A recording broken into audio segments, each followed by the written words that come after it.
Welcome fight fans to my channel. This is Johnny, and today we're going to be going over the statistics that nobody talks about when mentioning Devin Haney and Ryan Garcia, specifically how they've gone about their business over their last few fights.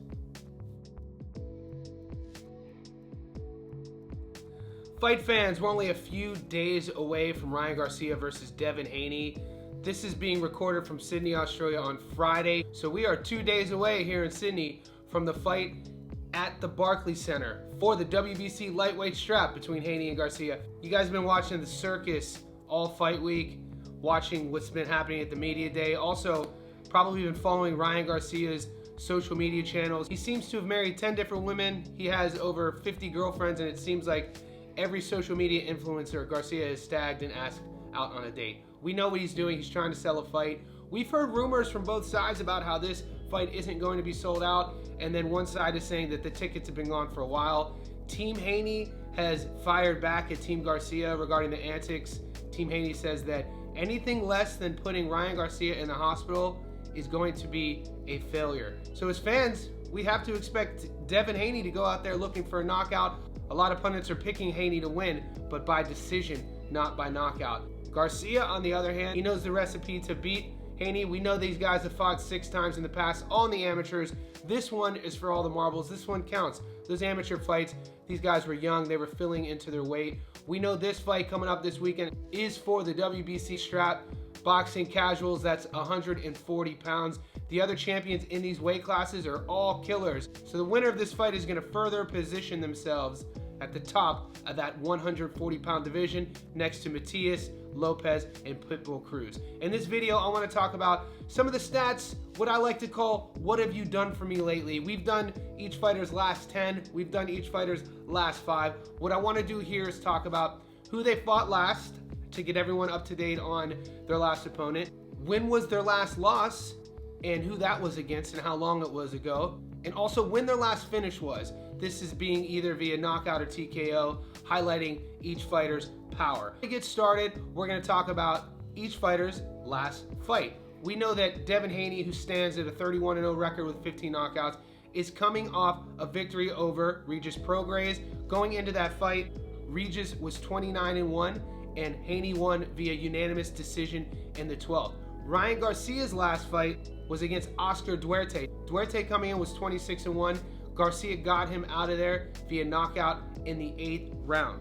Now let's talk a little bit about their last loss. With Haney, we know he's undefeated. He's never lost. He has that shiny 31-0 record with 15 knockouts. Garcia's last loss was almost a year ago in April against Tank Davis, where Gervonta got him out of there via 7th round TKO.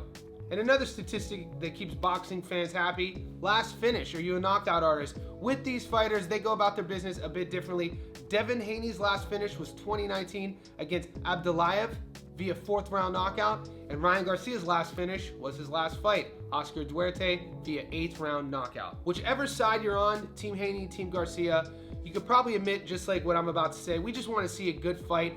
With the history of these fighters, social media, trolling, family versus family, all the bad mouthing, you'd have to think that both guys are in the mindset of going out there and want to go out on their sword. I think Devin Haney could do a lot for his legacy, a lot for his fan base, and to grow his brand more if he does go out there way more aggressive than he was against Regis and looks for a finish. And if Garcia could somehow, with all of the actions and all of the projections he's been making over the last few weeks, if he could somehow come out and get a victory, whether it's by stoppage or decision, if he could just come out and get his hand raised, I think that would just shoot his brand, which is already immensely popular, into a different trajectory. So this is an exciting fight in terms of how it goes and which fighter goes where after. I think it's a win-win for Garcia.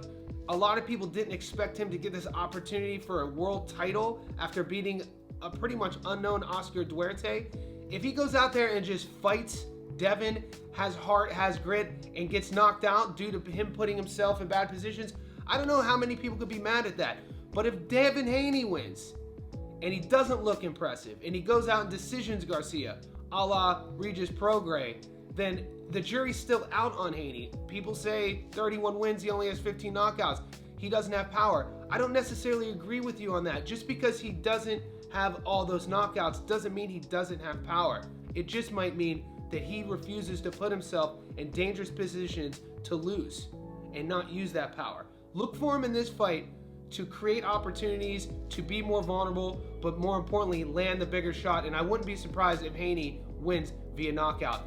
Let me know what you guys think. Team Haney, Team Garcia, leave it in the comment section below.